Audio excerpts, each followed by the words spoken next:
Assalamualaikum warahmatullahi wabarakatuh. Hai, perkenalkan nama saya Nadia Putri Ramdhani. Saya dari Prodi Pendidikan Islam Anak Usia Dini semester 2.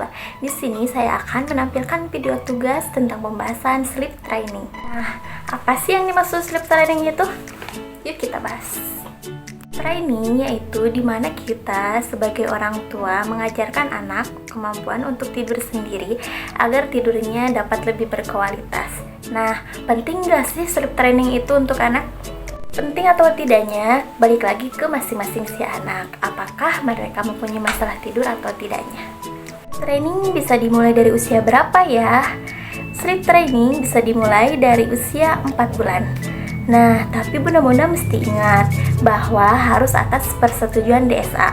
Jadi tidak boleh nih kita sembarangan untuk memulai sleep training tanpa tahu perkembangan dan pertumbuhan anak. Jadi biasanya sebelum melakukan sleep training kita harus tanya-tanya dulu nih kepada dokter anak kita apakah boleh atau tidaknya. Menurut Dr. Elpina ada beberapa metode sleep training. Yang pertama adalah stay in room method.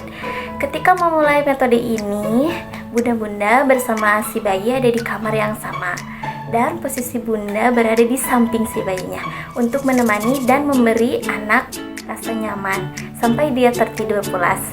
Nah, dari hari ke hari bunda akan menjauhi posisi ranjang hingga anak dapat tidur mandiri. Metode check and console method. Nah, metode ini disebut dengan tinggalkan dan periksa. Pada metode ini, bunda meninggalkan sang anak untuk tidur.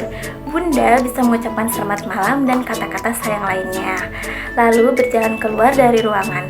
Lalu kemudian sesekali bunda kembali untuk checking atau memeriksa sebentar dengan tujuan untuk memberikan kenyamanan dan dukungan kepada anak. Ketiga, ada metode pick out and put down, yaitu membaringkan anak di tempat tidur dengan keadaan mengantuk. Namun belum tertidur ya. Amati gerakannya. Bila anak kesulitan tidur, bunda bisa menggendongnya hingga tenang. Namun jangan sampai tertidur ya. Dan lalu baringkan kembali di ranjang, berikan dukungan dan ulangi prosesnya hingga anak mampu untuk tertidur. Ada metode cry it out atau anak dibiarkan menangis. Jujur ya bunda-bunda, pasti sebagai ibu akan ada rasa sedih dan tidak tega melihat anak menangis sendirian tanpa bantuan dari orang tua. Padahal bagus loh dan justru penting untuk meningkatkan kepercayaan diri anak agar bisa tidur mandiri, tetapi harus dengan dukungan orang tua juga ya. Ya, butuh berapa hari sih sleep training hasilnya kelihatan? Nah, biasanya night sleep training itu cepat, bisa sampai 4 hari itu hasilnya kelihatan. Kalau kita benar-benar menjalaninya, biasanya hasilnya sudah kelihatan. Tetapi, jika nap training atau latihan tidur siang akan lebih sedikit sulit. Karena tentu saja kita nggak produksi melatonin atau hormon tidur siang. Itu yang mengakibatkan nap training itu sedikit lebih susah.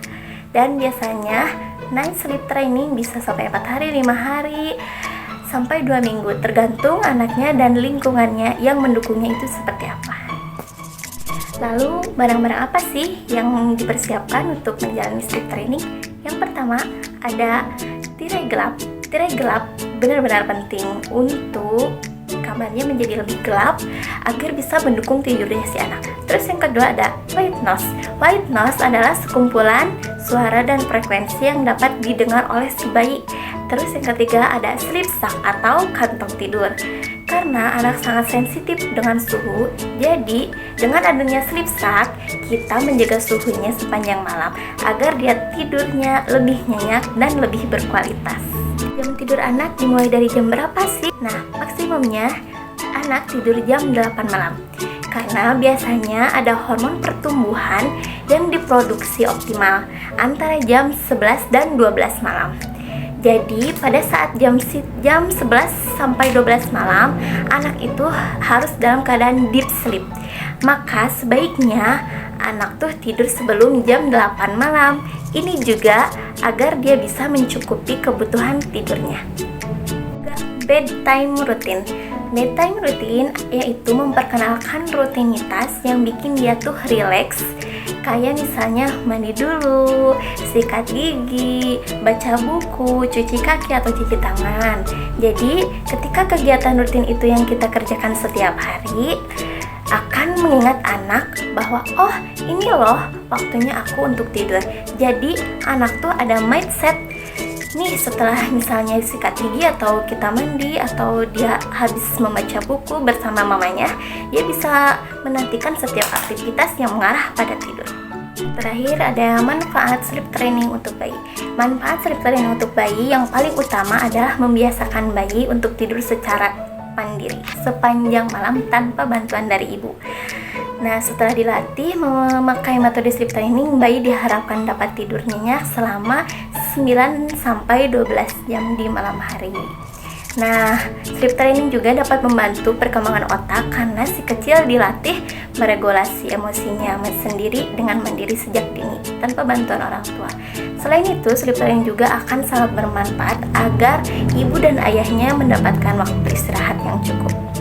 Sebab bayi yang sudah tidur di malam hari mungkin akan sering membutuhkan bantuan untuk bisa terlelap kembali, sehingga orang tua tidak dapat tidur dengan tenang bahwa harus sampai begadang di malam hari. Hal ini tentu mempengaruhi kualitas hidup orang tua dan bayinya.